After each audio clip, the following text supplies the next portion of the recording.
top 5 signings United should make this summer to take us from 15th to closer to 5th, closer to 3rd, maybe higher. So, who are these players? We're going to be focusing mainly on the attack, as we know, and midfield. So, first signing, we've already sealed it. This was one of my prime targets from the start, Matias Cunha. So, we signed him for what? 74 million euro release clause. And this means 62 million pounds. The best part about this Cunha deal is that it's not something that we're paying upfront. It's not a 62 million payment upfront, but rather we're going to do it in 3 installments, which means approximately 20 million, 20 million, 20 million to pay it off. So, what this means is we have a lot more money to spend on other players than we thought. We have 125 million pounds in budget before sales. Before sales, that's a key point. So, while we might have concluded a 62 million pound deal for Cunha, it doesn't mean that 62 million has been taken away from the budget. That means more like 20 million has been taken away from the budget, which means we still have another 100 million to spend.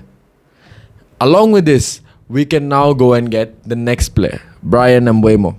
I say Bryan Mbeumo because if we're going to play this 3-4-3 system, we need two cams who are goal scoring. But why Mbeumo? Why not Eze? Why not Cherki? Two players I really like, by the way. I would still prefer Bryan Mbeumo. You know why? Because his age, his play style, his profile altogether just reminds me of Mo Salah at Roma, or rather Mane at Southampton. It's the same age, same profile, same directness, same efficiency with finishing, same impact that Mbeumo can have. You know what's the only advantage that he has over Salah? That Salah flopped in the Premier League when he played initially, but Mbeumo has thrived at Brentford. First, he had Ivan Toney, so you can say he knows how to be a second man. And then after Toney left, then Mbeumo last season was the main man. Wissa was the second man along with Mbeumo, but Mbeumo was their main man. So we know that he can get the goals, he can get the assists, and you know what? Most importantly, he knows how to find the target. What is that? 19, 20 Premier League goals in one season for Brentford? We know Toney was a striker, but we always used to say, he's a poacher, he's a lethal finisher. That's why we want Toney. But Mbeumo wasn't meant to be that lethal finisher, yet he still got 20 league goals. Yet, he was part of one of the highest scoring sides in the Premier League. And the fact that we could steal him for just 50 million, when you consider all the players that have gone for 50 million in the past, notably Lisandro Martinez at our club, a centre-back was sold for 50 million. And if you're telling me you can get Mbeumo for 50 million, we should be all on that. That should be the next signing. That should be signing number 2 for sure. Now, signing number 3, we can go for one of two players. We can go for either Baliba or we can go for Adam Wharton. Either way, they'd be around the same price range, 80 to 90 million.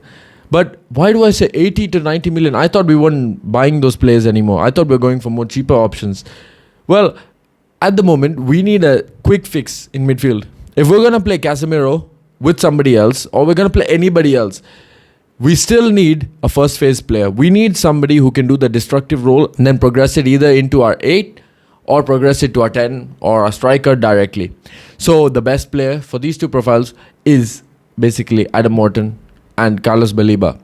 If it's possible, I would love to go and get both. But that might be reaching.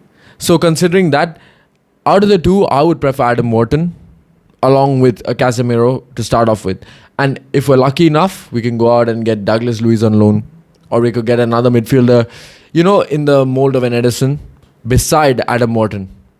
But why I say we can go for these signings is because Bruno looks to be leaving. And if Bruno's leaving, at 100 million pounds that we could get for a 31-year-old, we can reinvest half and half. And that's 50-50 automatically. Consider the fact we are going to go and sell Garnacho, Anthony, Rashford, and we could still get some money here and there for other players like Malacia, other players like Højlund. Players who we don't think might get a lot of money, but when you accumulate everything together, we suddenly get a big amount. So, signing number 4. I don't mind who it is, whether that's Joan Garcia, whether that's Milinkovic-Savic. We need to replace Onana ASAP. And the budget for that can be whatever you can do to get me a player that can stop the ball, that can handle the ball, that can just pass it on even with their hands. It doesn't even matter that they need to be good with their feet. Just catch the ball, don't make stupid errors, and just be a standard, normal goalkeeper. Now, signing number 5, a left wing back. Yes, we already signed Patrick Dorgu, but we've already seen enough of Patrick Dorgu to tell you that he can't keep the ball well. He can't progress the ball well. He cannot get into crossing positions and deliver a proper cross. He's not an assist guy. He's not a stats merchant. All he can do is play a 1-2 and then run behind. But then even that gets found out by the players because you know what? He's not explosively quick. Defensively, he's weak. So essentially, we need to be looking on, even if not to move him on, at least to keep Dogo on the bench. And if we keep Dogo on the bench, we need a left wing back in the mold of Ait Nouri. Ryan Ait Nouri, we can get him from Wolves for 50 million. Technically, is one of the best players in the Premier League.